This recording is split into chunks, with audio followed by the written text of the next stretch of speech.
are the Group 5, and we are going to explore The Philosophies of Education. But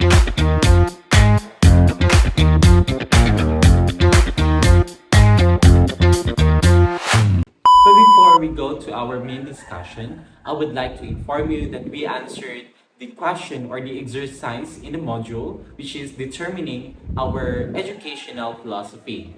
And I will just put the result after introducing our name and topic on the screen. And by the way, I am Muhammad Mubarak Bani Rinanda, and based on the result, I am a behaviorist person.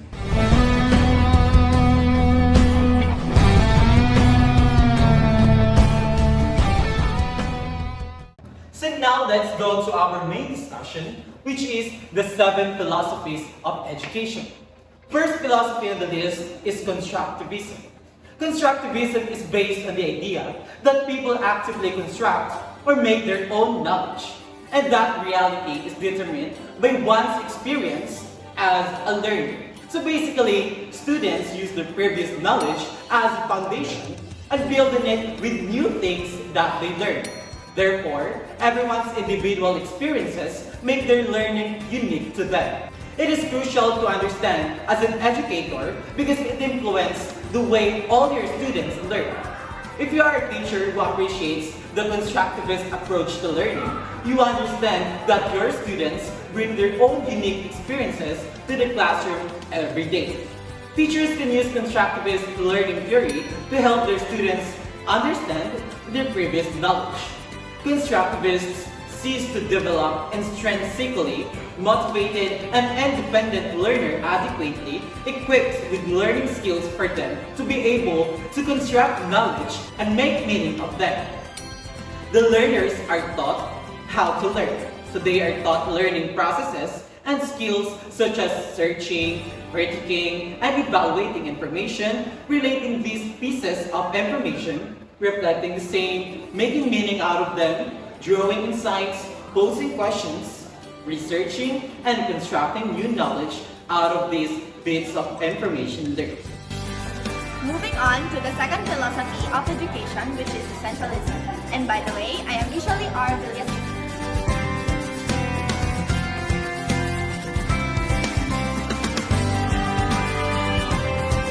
What is essentialism? Essentialism in education asserts that common and essential ideas and skills belonging to a certain culture should be taught to all citizens at the same level at especially primary school level. Essentialist programs are academically rigorous. The emphasis is on academic content for students to learn the basic skills or the fundamentals of, which is reading, writing, arithmetic, right conduct, as these are essential to the acquisition of higher or more complex skills needed in preparation for adult life. The essentialist curriculum includes the traditional disciplines such as math, natural science, history, foreign language, and literature. Essentialists frown upon vocational courses or other courses with watered-down academic content. The teachers and administrators decide what is most important for the students to learn and place little emphasis on students' interests, particularly when they divert time and attention from the academic curriculum. Essentialist teachers emphasize mastery of subject matter. They are expected to be intellectual and moral models of their students. They are seen as fountain of information and as paragon of virtue, if ever there is such a person. To gain mastery of basic skills, teachers have to observe core requirements, longer school days, a longer academic year. With mastery of academic content as primary focus, teachers rely heavily on the use of prescribed textbooks, the drill method, and other methods that will enable them to cover as much academic content as possible, like the lecture method. There is a heavy stress on memorization and discipline. So now, let's proceed to the third philosophy of education, which is progressivism. So by the way, my name is Miguel Ilis Padilla.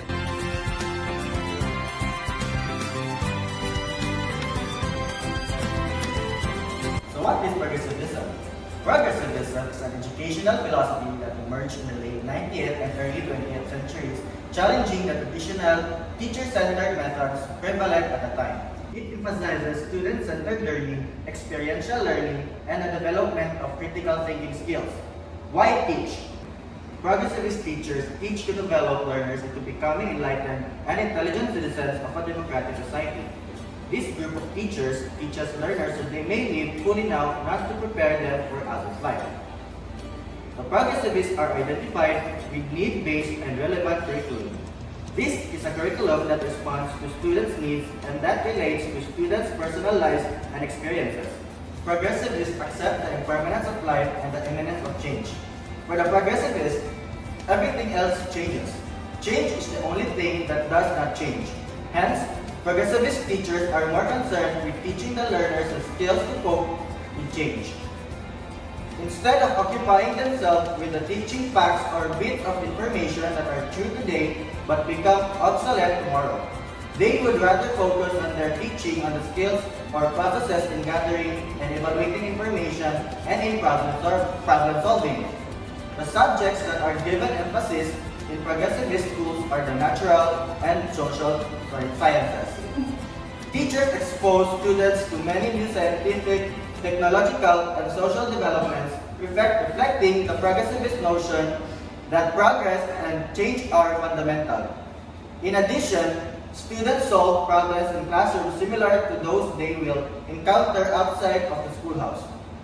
Progressivist teachers employ experiential methods. They believe that learns by doing. For John Dewey, the most popular advocate of progressivism, book learning is no substitute for actual experience. One experiential teaching method that progressivist teachers heavily rely on is the problem-solving method. This problem-solving method makes us the scientific method. Other, hands-on, minds-on, hearts-on, teaching methodology that progressivist teachers use are field trips during which students interact with nature or society. Teachers also stimulate students through thought-provoking games and puzzles. Jerry Pellegrino, Perennialism, the fourth philosophy of education.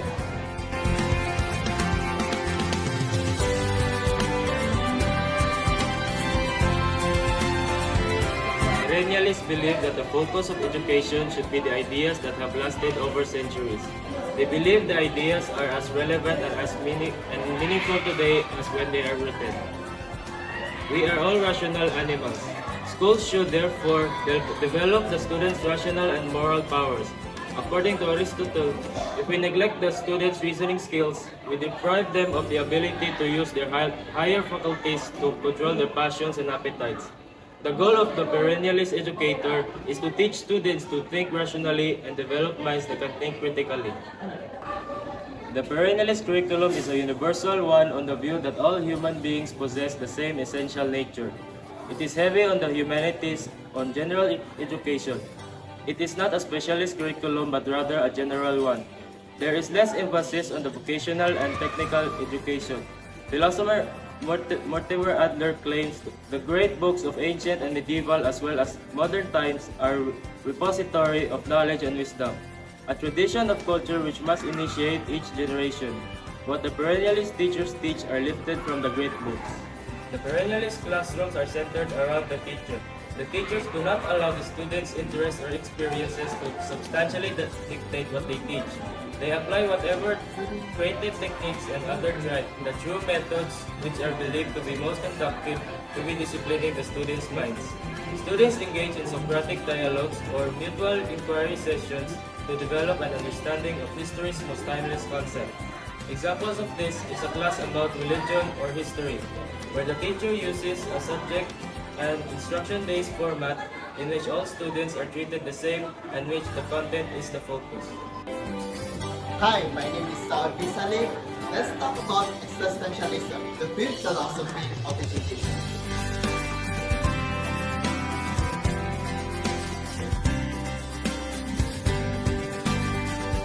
Let's first define existentialism, a philosophy concerned with finding oneself and the meaning of life through free will, choice, and personal responsibility. Primarily, it is a reaction to and also a voice of protest against all the rationalistic, speculative philosophies. But why is this, you may ask? It is because existentialism is all about being subjective. What's important to essentialist educator is the individual's perception towards reality, whatever the rational action or norm the society has made up. Let us talk about essentialism as part of a curriculum. The main thing essentialist teachers should be concerning themselves is to help students understand, appreciate themselves as unique individuals who accept complete responsibility for their thoughts, feelings, and actions. Since existence precedes essence, according to John Paul, classic formulation of existentialism, the essentialist teacher's role is to help students define their essence by exposing them to various paths they take in life and by creating an environment in which they freely choose on their own. Furthermore, the existence precedes essence means that there exists no universal inborn human nature. We are born and exist, and then we ourselves freely determine our essence in our own way. In this curriculum, essentialist curriculum to be specific, students are given a wide variety of options from which to choose. Students are afforded a great scope for freedom in their choice of whatever subject they actually want to venture in the near future.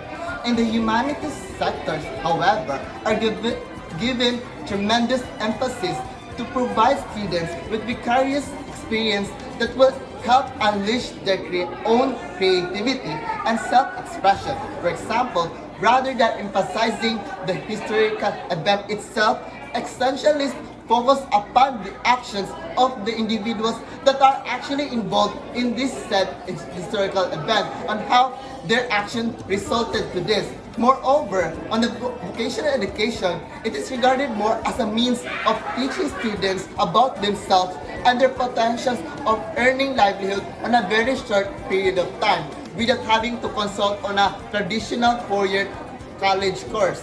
How is this philosophy should be taught? Essentialist method heavily focused on the individual. Learning is self-paced, self-directed. It includes a great deal of individual contact with the teacher who relates to each student openly and honestly. That is why one of the characteristics an effective teacher should have is being compassionate. They should exert the effort to concern themselves about the student's personal problem so that they can relate to them in the instances that they actually are desperate to need their guidance. In that way, they can help students know themselves better and their place in society. Teachers employ values clarification strategies. In the use of such strategy, teachers remain non-judgmental and take care not to impose their values on their students since values are personal. Essentialistic aims of education include development of authenticity, self-realization, choice-making power, responsibility, social adjustability, and uniqueness in child. I'm Shandia Pasadi and I will be discussing the sixth philosophy of education, which is behaviorism.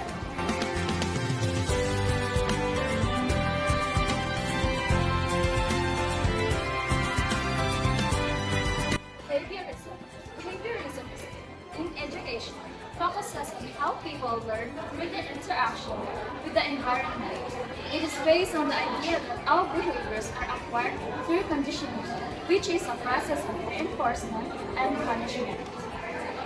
For example, a teacher will implement a token economic system where students earn tokens for positive behaviors such as completing assignments on time, participating in class discussions, or helping their classmates. These tokens can then be exchanged for rewards or privileges, reinforcing the desired behavior. Behaviorist schools are concerned with the modification and shaping of students' behavior by providing a favorable environment, since they believe that they are product of their environment. They are after students who exhibit desirable behavior in society. Because behaviorists look at people and other animals as complex combination of matter that act only responds to internally or externally generated physical stimuli. Behaviorist teachers ought to arrange environmental conditions so that students can make their responses to stimuli. Physical variables like light, Temperature, arrangement of furniture, size, and quantity of visual aids have to be controlled to get the desired responses from the learners. Teachers oath to make the stimuli clear and interesting to capture and hold the learners' attention. They also provide appropriate incentives to reinforce positive responses and weaken or eliminate negative ones. The last philosophy of education is the linguistic philosophy. I am Joanne Nicole M. Shapo.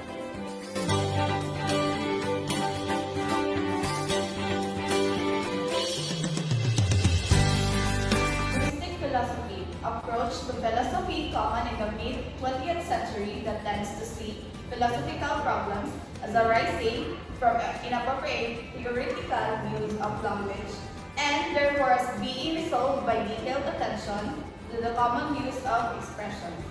By teaching linguistic philosophy, educators can help students develop a deeper understanding of the philosophical foundation of education and its implications for educational practice. Linguistic philosophy is the view that many or all philosophical problems can be solved or resolved by paying closer attention to language, either by reforming language or by better understanding our everyday language. You have been acquainted with various philosophies. With which do you identify yourself? What is your personal philosophy of education? As a teacher, you have tremendous power. You can make a difference in the life of the young. All in all, your philosophy of education must spell out very clearly what you and how you should teach, how you should relate to your students to make a difference. I believe that every child has a natural interest in learning and is capable of learning. Every child is an embodied spirit. Every child can be influenced but not totally by his or her environment. Every child is unique, so comparing a child to other children has no basis. Every child does not have an empty mind, rather is full of ideas, and it is our task to draw out these ideas. I believe that there are unchanging values in changing times, and these must be passed on to every child by modeling value inculcation and value integration in my lessons. I believe that my task as a teacher is to facilitate the development of every child to the optimum and to the maximum by, first, reaching out to all children without bias and prejudice towards the least of the children, making every child feel good and confident about himself or herself through his or her experiences of success in the classroom, helping every child master the basic skills of reading, communicating in oral and written form, arithmetic, and computer skills. Teaching my subject matter with mastery so that every child will use his or her basic skills to continue acquiring knowledge, skills, and values for him or her to go beyond basic literacy and basic numeracy. Inculcating or integrating the unchanging values of respect, honesty, love, and care for others regardless of race, ethnicity, nationality, appearance, and economic status in my lessons. Consistently practicing these values to serve as model for every child, strengthening the value formation of every child through hands-on, minds-on, hearts-on experiences inside and outside the classroom, providing every child activities meant to develop the body, the mind, and the spirit, teaching not only what to learn, but more important, how to learn. So for the last part of our topic, let's talk about why teaching is the noblest of all professions. By the way, my name is Marin Ashley Esipara.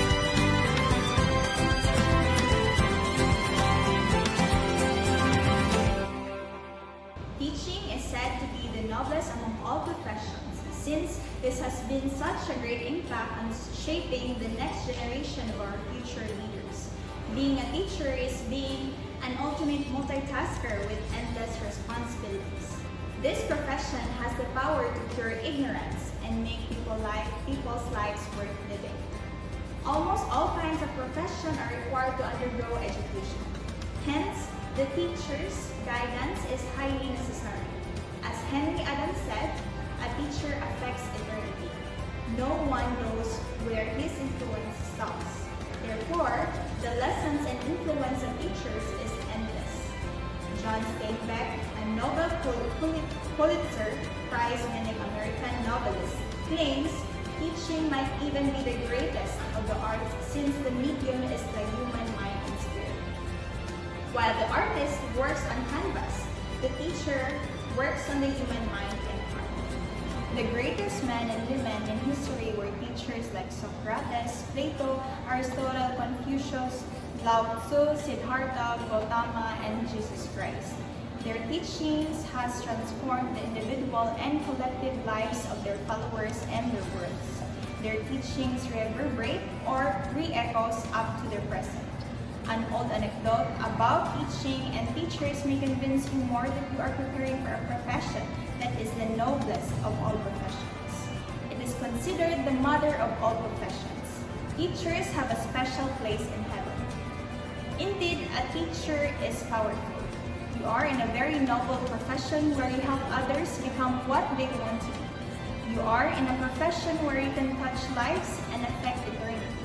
In the United States of America, the global financial institution ING surveyed in 2010 in conjunction with National Teacher of the Year Award. A significant finding was the 88% of 1,000 American age 18 and older who were surveyed identified at least one teacher who had a significant positive impact on their life. A teacher has the power to touch lives and make a difference in people's lives. The influence of a teacher can never be erased, says one quotable quote. Just remember the moving story of Teddy and Miss Thompson. May you be a Miss Thompson to all your students in the future. If you do that, you prove to the world that teaching indeed is a noble profession. Congratulations, you choose the noblest of all professions. You may find fulfillment in your profession.